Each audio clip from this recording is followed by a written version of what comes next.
Écrit et réalisé par le visionnaire Jordan Peele, Get Out n'est pas un simple film d'horreur, mais une œuvre cinématographique audacieuse et percutante qui marie avec brio le suspense psychologique, l'horreur et une critique sociale incisive.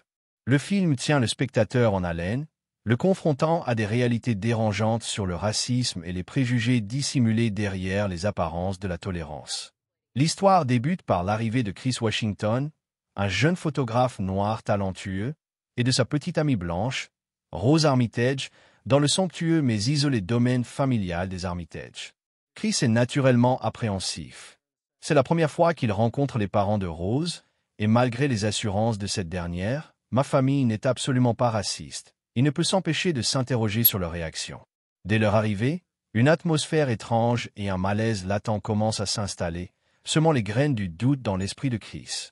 Le manoir des Armitage est un tableau de perfection idyllique. Dean, le père de Rose, est un chirurgien affable dont la politesse et le libéralisme apparent confinent presque à l'exagération. Sa mère, Missy, une psychiatre spécialisée en hypnothérapie, se montre également très accueillante. L'environnement semble chaleureux, mais Chris perçoit rapidement des signaux discordants. Les domestiques noirs du domaine, Georgina et Walter, affichent des comportements profondément déconcertants. Leurs regards sont vides, leurs mouvements mécaniques, presque robotiques, et ils parlent avec une déconnexion troublante.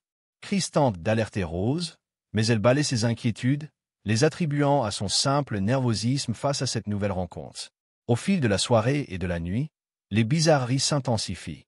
Chris, peinant à trouver le sommeil, observe Walter courir inexplicablement dans le jardin en pleine nuit et Georgina se regarder dans le miroir avec une expression glaçante. C'est alors que Missy propose à Chris une séance d'hypnose pour l'aider à vaincre son addiction au tabac. Cette séance devient un moment clé du film. Alors qu'il est sous hypnose, Chris est plongé dans ses souvenirs d'enfance les plus douloureux. Missy décrit cette expérience comme être une tasse dans la théière, une métaphore qui suggère un enfermement, une perte de contrôle. Ce moment préfigure la terrifiante révélation qui l'attend. Le lendemain, lors de la fête annuelle organisée par les Armitage, l'ambiance devient encore plus surréaliste. Chris est le seul invité noir, à l'exception d'un homme nommé Logan King, qui s'avère être une connaissance. Chris tente d'engager la conversation avec Logan, mais ce dernier est d'une apathie déconcertante.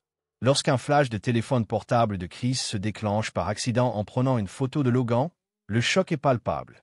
Logan se met à saigner du nez, dans un bref instant de lucidité, lance un avertissement terrifiant. Cours.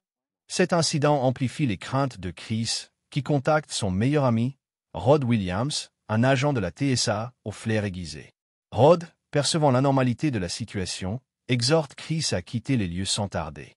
Chris, de plus en plus convaincu du danger, décide de partir.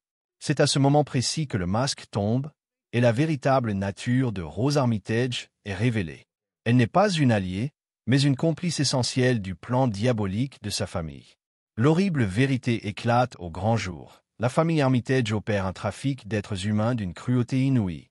Ils ciblent des personnes noires pour transférer les esprits de personnes blanches âgées et fortunées dans leur corps, leur offrant ainsi une forme d'immortalité grotesque. L'hypnose de Missy est le mécanisme par lequel il prépare les victimes à cette transition macabre. Georgina et Walter ne sont pas de simples domestiques. Ils sont les précédentes victimes de ce même processus. Pris au piège dans le manoir, Chris se lance dans une lutte désespérée pour sa survie. Le film devient une course contre la montre haletante, mêlant horreur physique et combat psychologique pour maintenir son intégrité.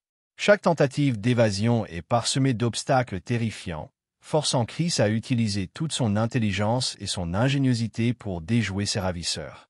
La confrontation finale est d'une intensité rare, culminant dans une scène d'évasion pleine de suspense. Get Out transcende les codes du film d'horreur pour s'imposer comme un commentaire social puissant.